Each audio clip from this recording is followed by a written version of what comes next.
This week, Steve O'Keefe, author of Set the Page on Fire, Secrets of Successful Writers, gives some writing tips that you may not have heard before. If you write every day, even just a little bit, it tends to keep the muse close. And you can do that by even challenging yourself to make ordinary writing that you do during the day extraordinary. Welcome to Writers' Voices with Monica and Caroline. I'm your host, Monica Hadley, and with me is my co-host and mother, Caroline Kilborn. And hello, everyone. It's a beautiful day here. I hope it is where you are as well. Beautiful day in the neighborhood. A beautiful day. Yeah, right. Oh, man. Gosh. I know. We're actually very lucky because we're having like late September weather and it's late August. So yeah, I know. Yeah, I know. But I just got back from Austin, where I spend about a third of my time, and it was hotter than blazes down there. And I have a feeling it's very hot where our guest is today, but we will find that out in a minute. Would you like to introduce Steve? Mom? Yes, I would. Yeah. Steve O'Keefe is an author, editor, and book industry professional who has helped hundreds of writers go from brainstorm to bestseller. He has worked with prison writers, Pulitzer Prize writers, college students, adult writing programs, and hundreds of successful authors in both fiction and nonfiction. And he has written a book that is, if you're just wondering how to get started, this is the book. And it's Set the Page on Fire, Secrets of Successful Writers by Steve O'Keefe. And welcome to Writers' Voices, Steve. Well, thank you so much for that introduction, Carolyn. Thank you, Monica, for having me here today. And it's remarkably comfortable here today in Virginia, where I am, up in the Shenandoah Valley. Oh, I thought you were in New Orleans based on your book. So that's... Yeah, the hurricanes chased me out of there. About 10 years ago, I moved up to this nice safe spot in the Shenandoah Valley in Stanton, Virginia, and I just love it here. So. Is it a mountainous region? Yeah, it is. It's nothing like New Orleans. And I lived in New Orleans for 15 years, and I finally had it with, I was a business owner, and six of the people that worked with me got washed out during Katrina, and they lost all their homes and their possessions, and everybody was on the road for a couple of years. And but we all got together, and we decided we liked being on the road. So that became the new business plan. So you all work remotely now? That's right. Wow. And I still work with a lot of people in New Orleans. Most of my team is still down there. Now, what is your business? I know it's book-related. Bora is the company I own, and that's OROBORA, and it just doesn't really mean anything as a word. It's for us, it's an online marketing firm that uses professional writers to create blogs, white papers, and newsletters, other documents for businesses and for nonprofits. So one of our customers is House the Homeless in Texas, which is in Austin, Texas. You mentioned Austin. They've been a client of ours for 10 years now, probably, and we produce their 2 posts a week, their blog, and a monthly newsletter. And the writer that we hire on that account is in Colorado. So, and I've hired writers from all over the world to produce blogs and other work for clients. And so some of those tips are in here. And I think one of the things that it shows for people who write English is a lot of our writers English is not their first language. And it isn't important to us that they be grammatically correct. What's important for us in most cases is that they do the research and that the work is original. So this is a lesson for some writers out there. Don't worry too much about the polish, because all publishers have, editors and copy editors, proofreaders, and we all know how to use spell checkers now. So it's really not as important that your writing be that meticulous as it is that it has this strong voice. And I think voice is something that people can't put into the writing. You know, an editor can't give it that voice, but they can fix the mistakes. So don't sweat the mistakes and try to make sure that your voice gets in there. Now, that's one of your top 10 secrets of successful writers, that mechanics don't matter. But, Mom, as a former English teacher, how does that strike you? Well, you know, if you're writing a resume or you're trying to get a job, then mechanics do matter. But I'm sure there are times when they don't. And of course, I write a lot of things, but I've never tried to publish anything. And so when I write, I try to make sure that everything is grammatically correct. But you know, it matters in some parts of the world and some parts of jobs, but it doesn't always matter, I guess, in everything. Well, I think it matters in the final output. So, for example, you wouldn't want the publisher to leave the typos in. Right. But there's some examples in the books of people who had 30 mistakes per paragraph. You know, it's some sort of a world record. And yet they were published because of the content of the message. So that's what I'm saying, is that focus on that content. And if you want to be fussy about your writing, then yes, save it for the cover letters and the pitch letters that you're using to get people interested in the writing. Like if somebody were to apply for a job as a writer, it does look bad to have a bunch of typos in your resume. But on the work that writers turn in that we then edit for customers, we really don't care about anything except that it gets in on time and that it's accurate. So the style and everything is something we'll probably add to it. So. Okay, but if you have one writer who it's accurate, it's on time, it has a voice, and it's fairly correct versus one that's not, is there a preference? To some degree, why I like what I would call well, let me give you an example. I wrote a book on internet publicity for John Wiley & Sons, a textbook for the publisher. And the first 6 chapters took 6 months, and the last 6 chapters took 6 weeks. So I was obviously writing so much faster on the end of it to hit manuscript due date. And at that point, I wasn't paying any attention to mechanics. I was just trying to get the darn job done and out the door. And what I found in my own writing, and this is true in the writing of dozens of authors who I've edited as a book editor for a publisher, is that the faster writing actually had a stronger voice. It did suffer for mechanics, and those did have to be fixed, but it had this very strong sense of continuity that ran through those chapters from being done very quickly. So sometimes when we polish our writing too much, we take out that personality and that voice that makes it ours. Like you can imagine someone like James Joyce going to a copy editor. They would have thought he was a maniac.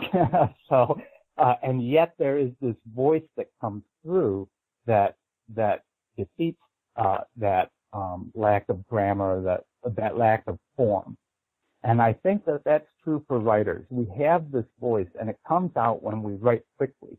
And part of the reason it comes out then is because we take this shift from a verbal vocabulary of about 10,000 words, which is what the average high school graduate in the U.S. has, a spoken vocabulary of 10,000 words and a written vocabulary of 40,000 words.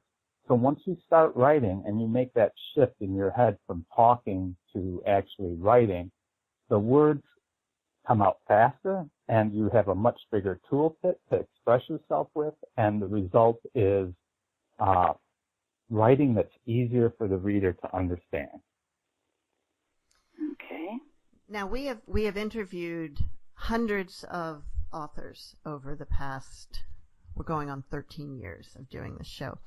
And we find that there are quite a few who do ascribe to that method of writing where they write everything quickly for the first draft. But then most of them go back and rework it often 2, 3, 4, 5 times and polish it. But then there's a whole nother camp that likes to start out the day by polishing what they had written the day before they move on. And there's some that edit as they go. And these are all successful published writers. So would you say that, maybe what works for one doesn't necessarily work for another? Oh, well, of course, everybody has their own method. But I think that the quicker that you move to your written vocabulary and out of your verbal vocabulary, the more you start piling up the work as a writer. So we're talking about generating a lot of output. You have to look for that shift in yourself at the keyboard where you start flying. And I do think that the writing of everyone is improved when they reach that flow state where the words are coming just as fast as you can possibly get the keys on the keyboard to move. And then from that flow state, some people edit lightly and some people edit not at all. But if you don't get to that flow state, you never get that quality of writing that is just strong and sweeps the reader along with it. Yeah, it's going to take some polish. Like my own technique is I still write on a manual typewriter because I want to be disconnected from the internet when I'm working on rough drafts. So I try to write very quickly on a manual typewriter. Now, I'm not recommending that. That's not one of the top 10 secrets of successful writers. That's just my own method. And once I write it on the typewriter, then I edit by hand, and then I keyboard the edited version in. So I sort of edit while I keyboard and then do a quick spell check, and I'm done. So part of, I think, piling up the writing for the time spent is to disconnect from the internet when you write, and that's one of the top tips is airplane mode, write in airplane mode. And that means you have to turn off the noisy distractions that try to pull you away from writing while you're writing.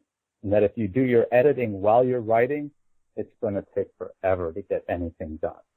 Mm-hmm. I think that's true. And also, it's so much more fun to write when you're in the flow, isn't it? Oh, yes. I mean, and that's the little present for those who reach that state is it's just addictive. So. Yeah. I joke with my publisher that you get this surge of the hormone alpha-beta-amine that just gets you going at the typewriter. Now, we've interviewed some writers who still do first drafts by hand. There's been some research about how the connection from, the brain to the pen and how good that is for your brain to actually handwrite things. But of course, it's much slower to do it that way.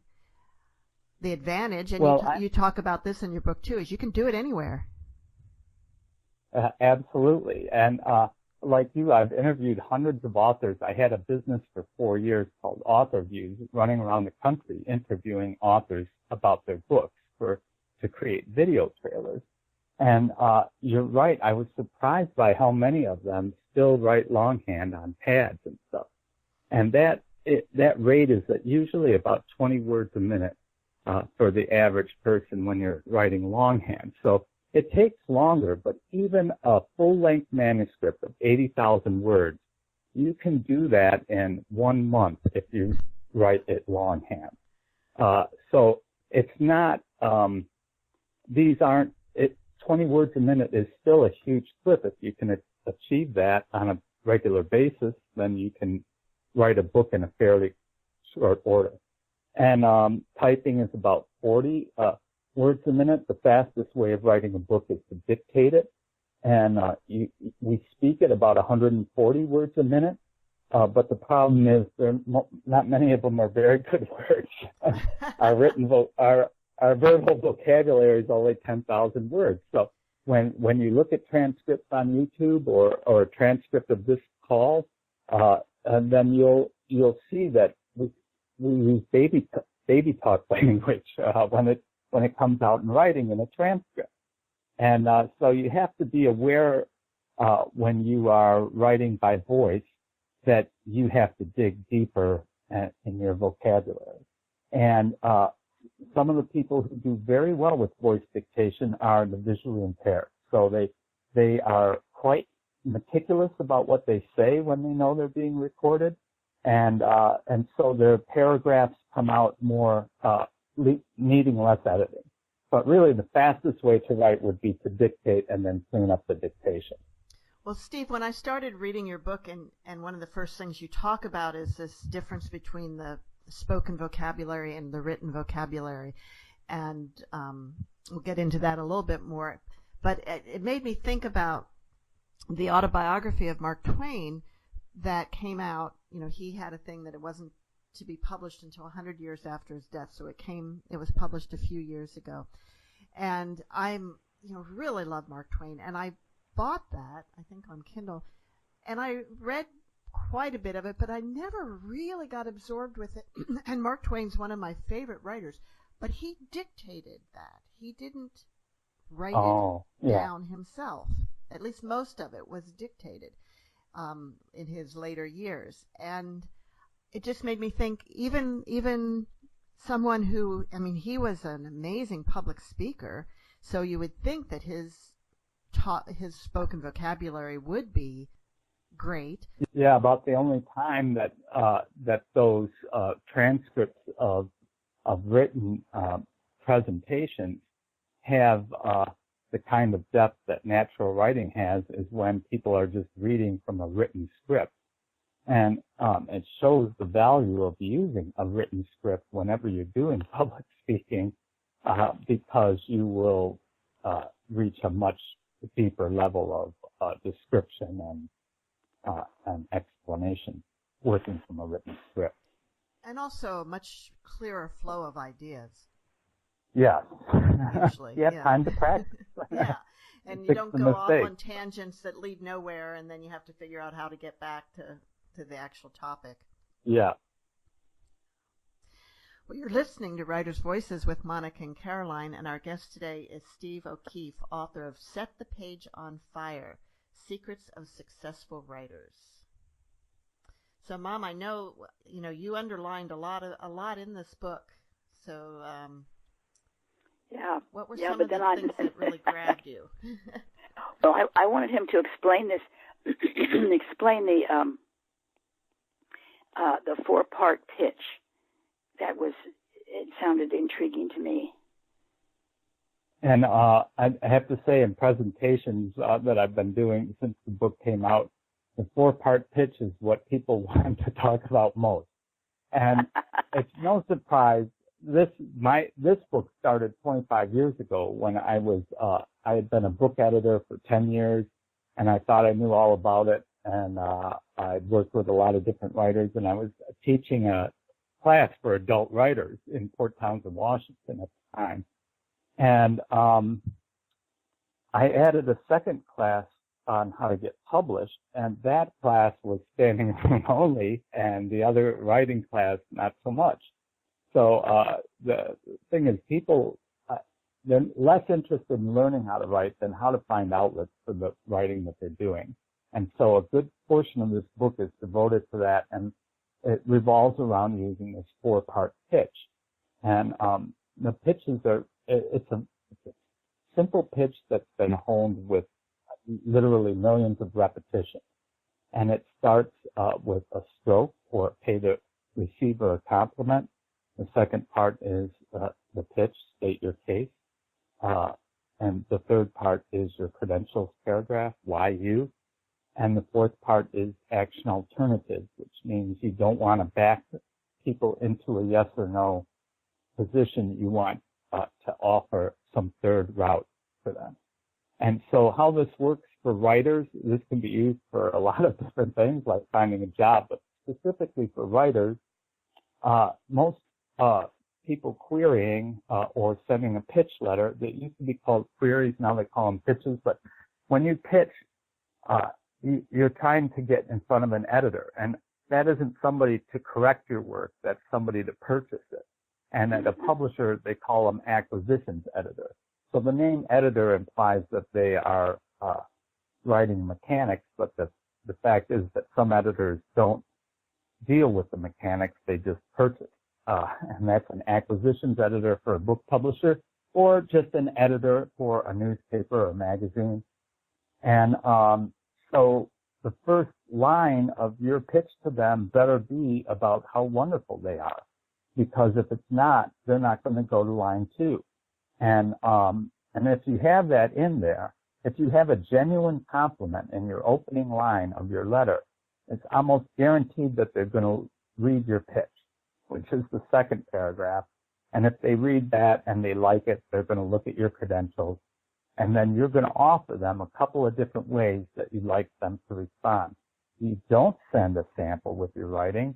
You don't send an outline. You don't send anything more than these 4 paragraphs. And in some cases, they can be trimmed and combined into almost a single tweet or text message.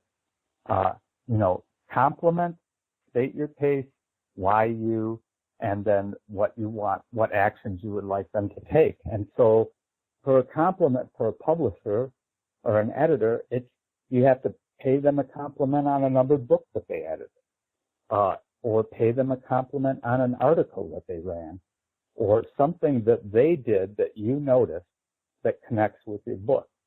And so after working at a publisher for over a decade, I would say about 90% of the pitch letters we received didn't have the name of anyone at the publishing company on them. They weren't addressed to any specific person. They were just to the publisher or to the company. So really, just by putting the person's name on the pitch, you stand out from 90% of the other pitches that they receive, that you at least know their name. And then when you pay them a compliment, you really ascend yourself into the top 2% of people that they hear from, people who know who they are, know what they do, and think that their work fits. And so that's what this pitch letter is about. You really want the publisher to ask you then for the sample, to ask you for the article. You don't want to include it. You want that pitch. And when you get to the action alternatives, the main alternative that you want is you have a line like this. If this project isn't right for you at this time, can you refer me to someone who you think might be interested? And so you always want a referral. And that referral is maybe more important than the initial response, because, you don't know when your letter hits, the person's life may have changed. They may be editing children's books now, and they're no longer editing adult sci-fi or, whatever is going on in their life. You're not aware. But when they refer you to somebody, then they're thinking this might fit with so-and-so.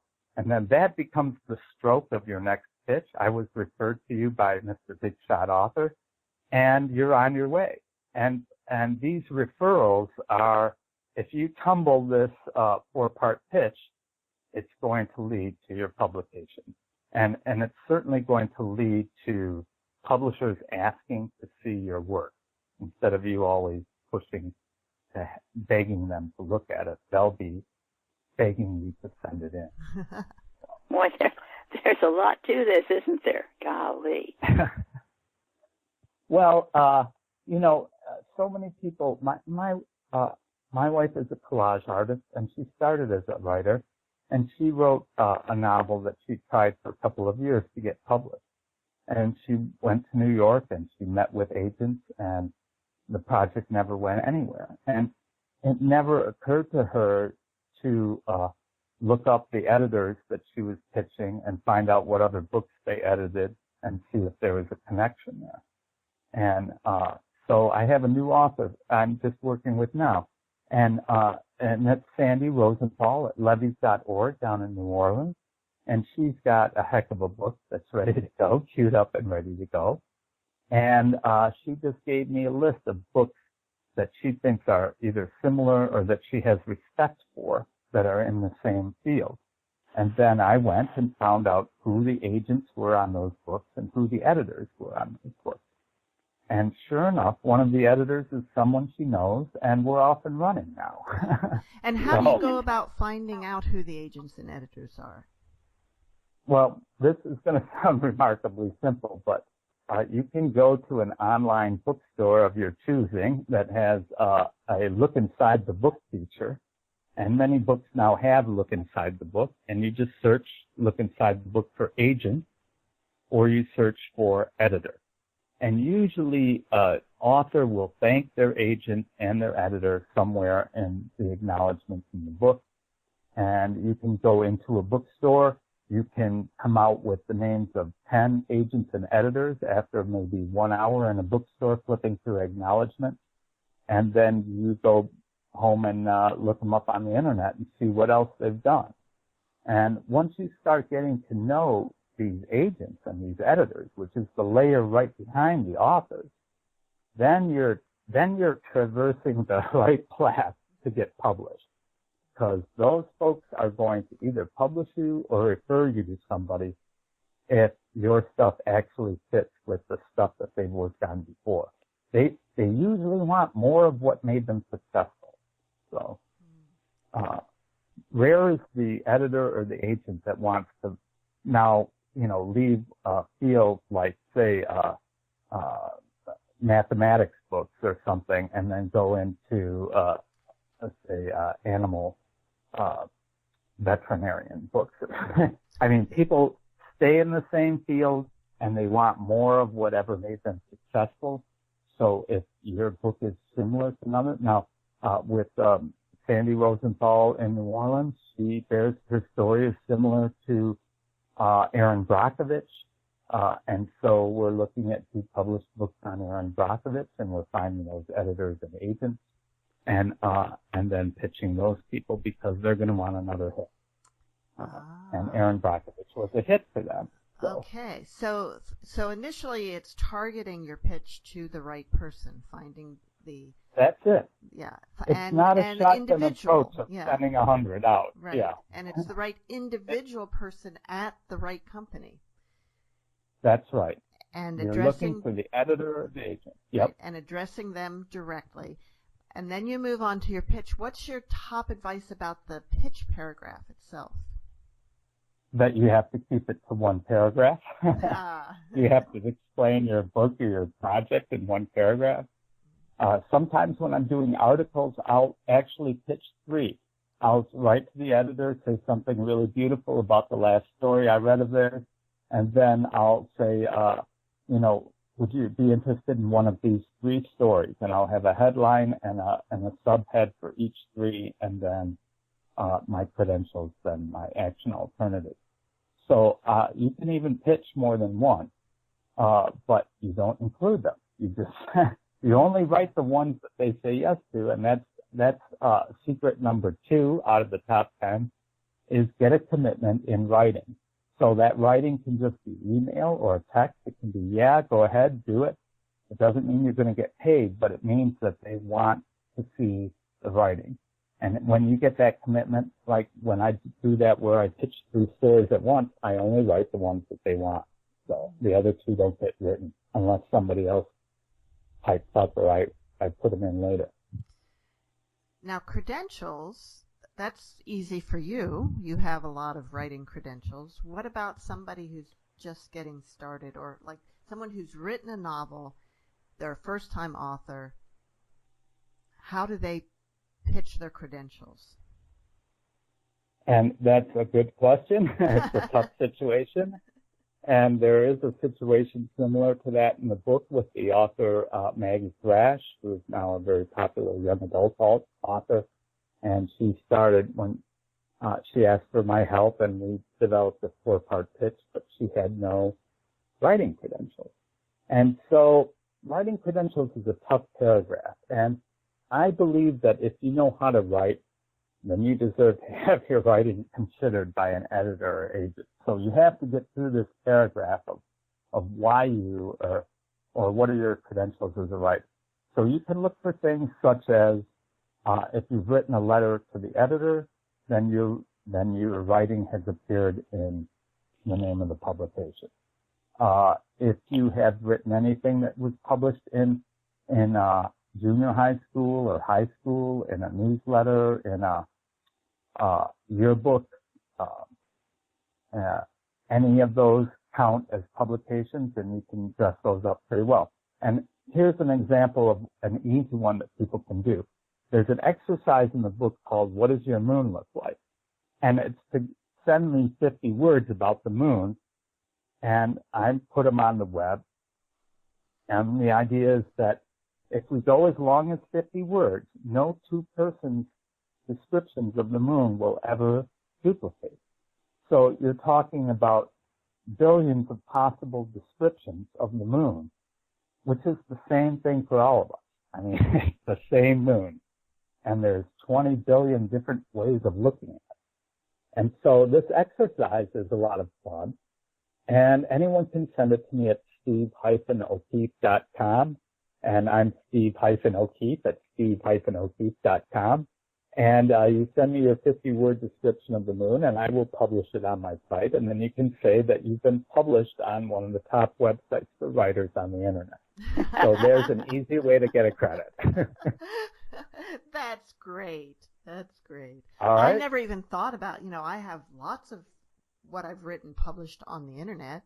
I mean, my Writer's Voices website has tons of stuff that I wrote. And I never would have even thought about trying to dress that up as a writing credential. Yeah. Of course it is. Oh, yes, it is. That's even a legitimate one. Yeah. So Maggie Thrash, the woman whose story is told in the book, she didn't have even that. So what she came up with, her credentials paragraph, was that she was in a writing program and that she was a tutor in a writing workshop. So neither of those are writing credits. You'll notice that's not anything appearing in print. That's classes. But with this pitch, she pitched an editor at Sassy Magazine. The editor sent her work to an editor at Random House. As soon as Random House was looking at it, she was able to get an agent. She got one of the top literary agents in the country, and then she finally did get published by Simon & Schuster. And, it did take a while. There's a timeline in there with her story, and it didn't happen overnight, but now she has some eight books to her name, and she's a well-regarded and up-and-coming young adult author. So, and that all started with this 4-part pitch and 0 writing credentials. You're listening to Writer's Voices with Monica and Caroline, and our guest today is Steve O'Keefe, author of Set the Page on Fire, Secrets of Successful Writers. Now, in here, you talk about really how anybody can be a writer. And, Mom, I know that you've had a writing group at your church where you've also encouraged and said that anybody can be a writer. Well, it's just like talking. You just put it down on paper. I think that's what it's like. Yes. What are but a lot of people are. Yeah. People are afraid to write. Someone told them at one time that they couldn't write, whether it's a teacher or I don't but that the writing wasn't good. So then they never tried again. But I try to encourage them with I use that thing of clustering, where you start with your main theme, and then you put down stuff, draw lines and draw circles, and put in ideas. So when you start to write, you won't forget them, because when you're writing, the most recent one I had was, I wanted these ladies, it was a widows group, I wanted them to write for their children how they and their spouse met. And because I said that's something I never knew that, my parents, and I wish I had.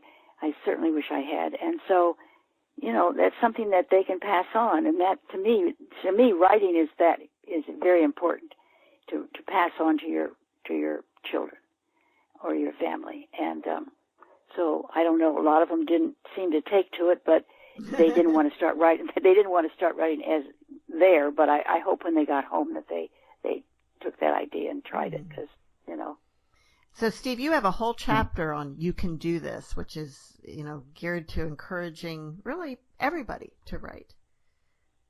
Yeah, and I think part of the reason people get intimidated is because of that writer's warm-up part, the part before we switch into our written vocabulary, when we're still fumbling around the first few words that get down on the page. And people start writing and it just doesn't come out the way they're thinking it was going to come out in their head. It's the writing, the page looks a little empty. The sentences aren't really grabbing like you thought they would. And that's because until you spend a few minutes at it, you don't make that shift. And you can see how your verbal ideas, when they go onto the page, sound flat.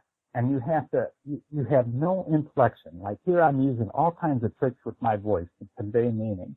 And people do it with pacing and with humor and with tone, and with eye contact and hand gestures. And all of these things are gone when you start writing. And you have to find a way to reattach those feelings with alphabet. You have to find a way to recreate those gestures and those changes in tone and everything that involves successful communication. You only have letters to work with, letters and a few punctuation points. So it takes a little while, and that's what I would say to a beginner writer. Everybody sounds crummy the first couple of minutes at the typewriter or the keyboard, whatever. If you stay at it a little bit and then go back, yes, I agree that editing your work is a good thing. So I'm not an anti-editing, but I'm anti-editing while you're writing. And so you got to get your momentum up, and then you'll see how big your toolkit is. Once you get flying at the keyboard and the words are coming and you realize you can create whole worlds and universes out of your own mind and have them come out on the page, it's magic. So I would say you got to hang in there. It takes a little bit of time, and hang in there. And if you don't take to it, some people don't take to it, but it's not because you don't have an ability for this. We can all do it. And one way, I work with a lot of students at the Virginia School for the Deaf and Blind. I'm an assistive technology coach there in my spare time. And these students are writing, in some cases they're blind, and in some cases they're deaf. And so what they want to do is they like to review. So reviewing is an easy way to get new writers into the process. I want you to review this book. I want you to review a device.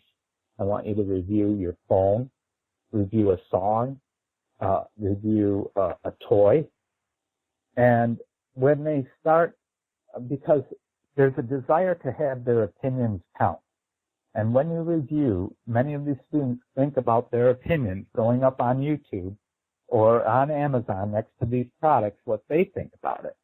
And they really get off on it. That's a great motivator to get the writing done, is a desire to have what I think about this product put online, my opinion. And so reviewing is an easy way in, plus it leads to good writing skills in that if you review something, you have to say sort of what it is, and then what you like about it and why you like it. So it leads to asking the kinds of questions that one would ask in an interview. One of the great takeaways from this book for me was this thing about scheduling time at the keyboard.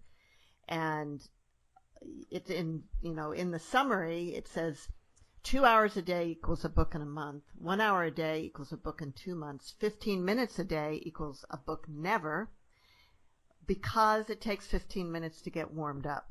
Now, you also give some hints on how to shorten that warm-up time. Could you share a little bit of that with us? Yeah, the main thing is if you write every day, even just a little bit, it tends to keep the muse close, as I say. You want your muse within hearing distance of the keyboard. And you do that by calling the muse on a regular basis. And you can do that by even challenging yourself to make ordinary writing that you do during the day extraordinary, such as phone messages, grocery lists. These things can actually be written with some eloquence, and it's entertaining to do it that way. Even we talk about bringing your muse to work day, and trying to write an email like you were a different style, and so I think that when you write small things, that is one way.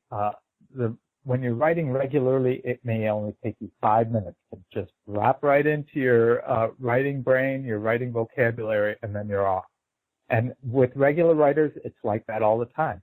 With newspaper writers, they're used to this, and they often lop off the first 2 paragraphs and start the story there, because they know that the beginning's always finding their place. And then once they have their place, they can just drop that beginning off, and the rest of the story just goes. Another tool I use is something called Puppensprachen. And Puppensprachen, it's a writing game. And this game is to make up a word at the beginning of your writing session. So say you got from 5 to 7, you're going to be writing. And so at 5, you go into Puppensprachen, which is just to make up a new word that describes your situation at the moment. There's no real particular set of commands. So if you're happy but cold, it might be chili chap. I'm just making weird stuff up.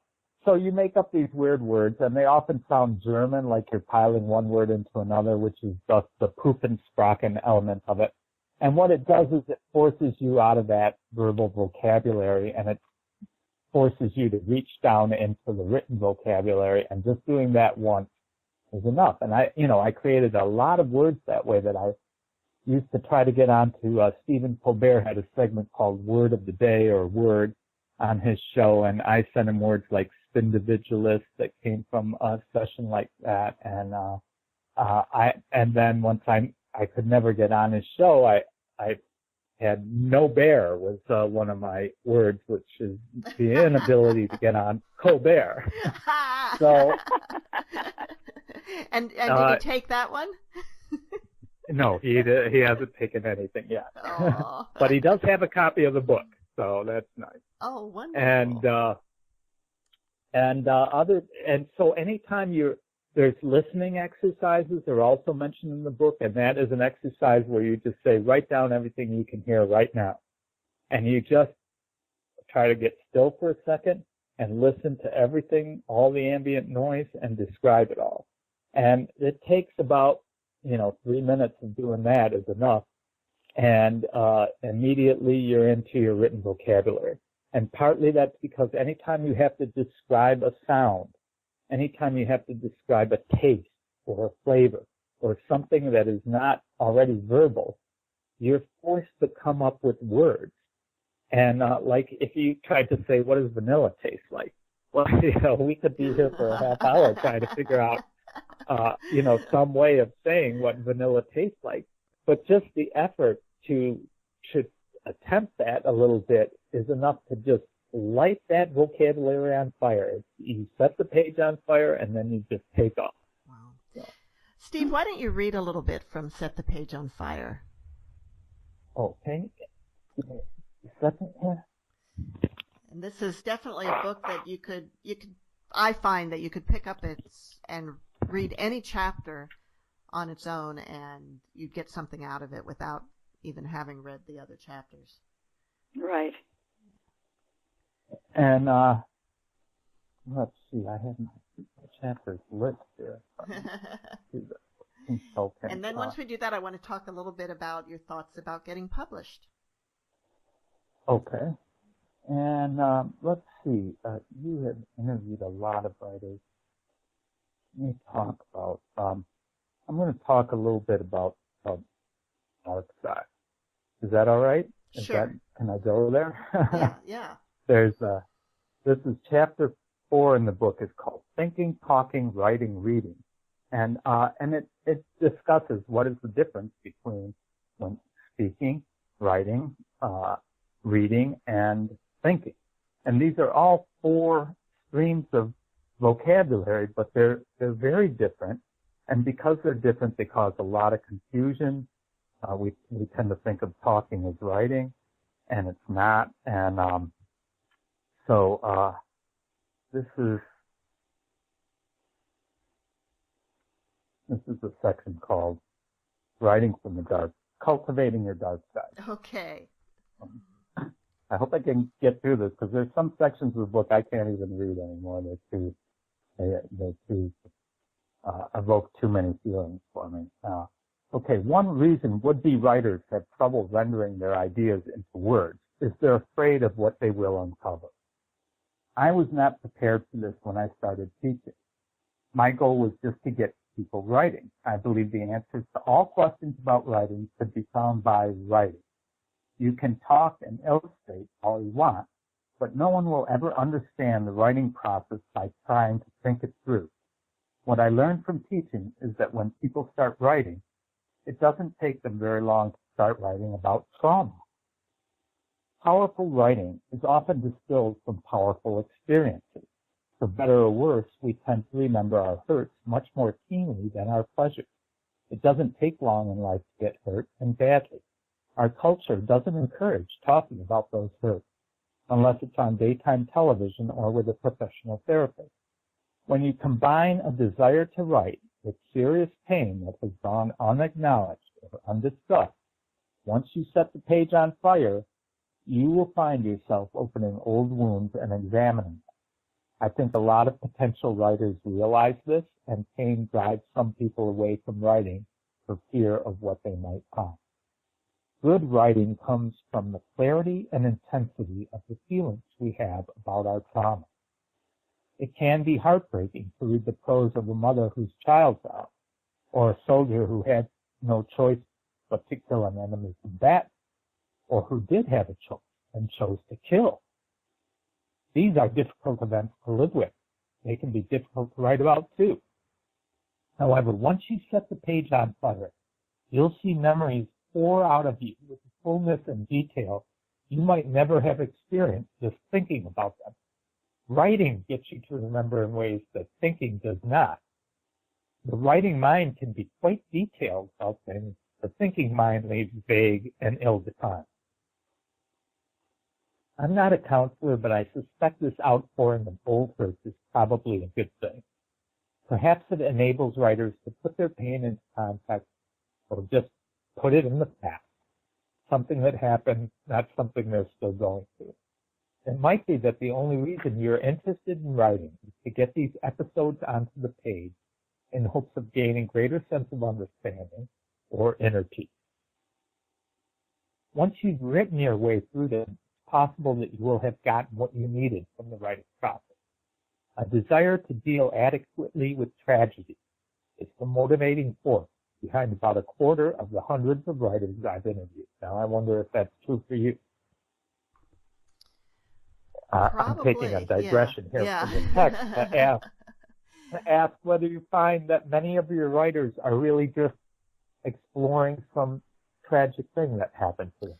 Well, there definitely are some. Would you say you find that quite often? Quite often. This is a question, not from the book.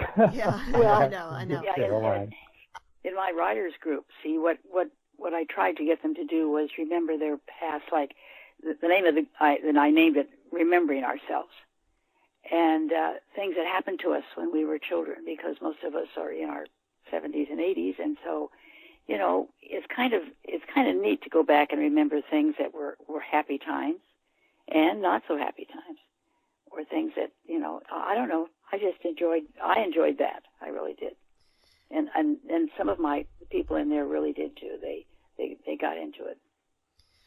We definitely have a lot of writers who are writing from some sort of trauma, particularly the memoirists, because, you know, as well, like you say, it's tragedy is more interesting than, you know, a nice, pleasant life. In fact, someone just said yesterday that, you know, I think it was the author we interviewed yesterday, a perfect relationship is boring.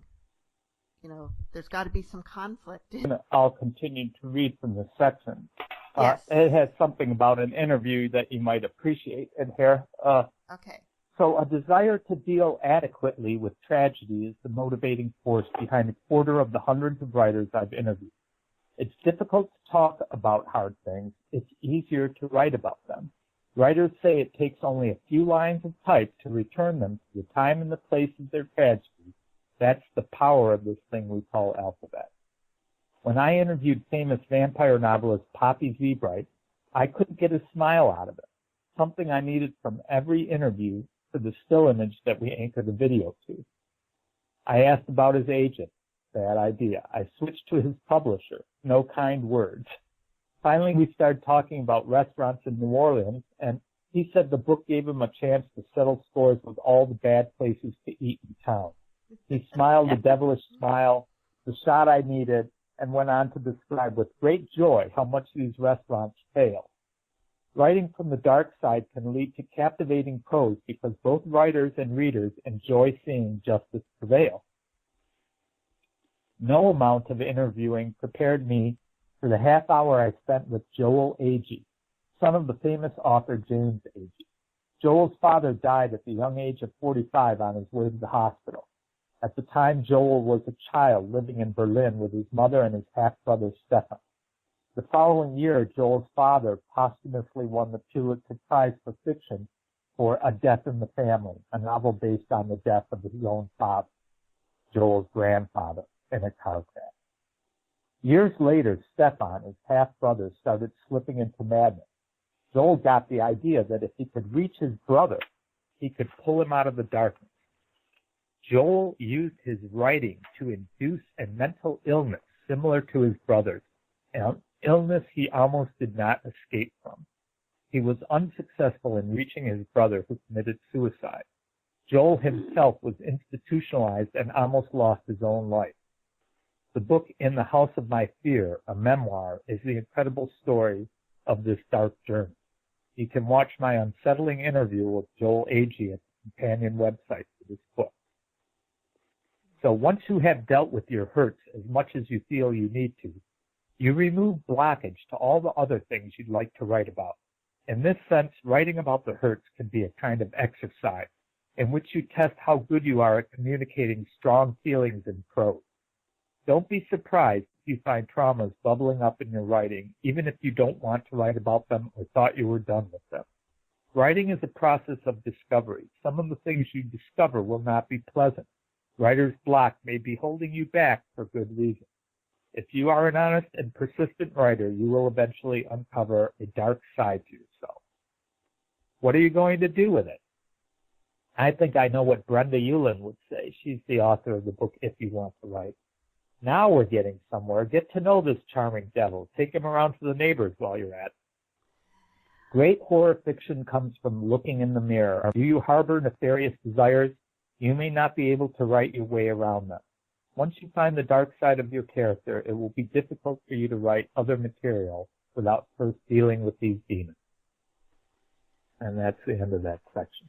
So thank you, Steve. That was Steve O'Keefe reading from Set the Page on Fire, Secrets of Successful Writers. And we definitely have had a few interviews that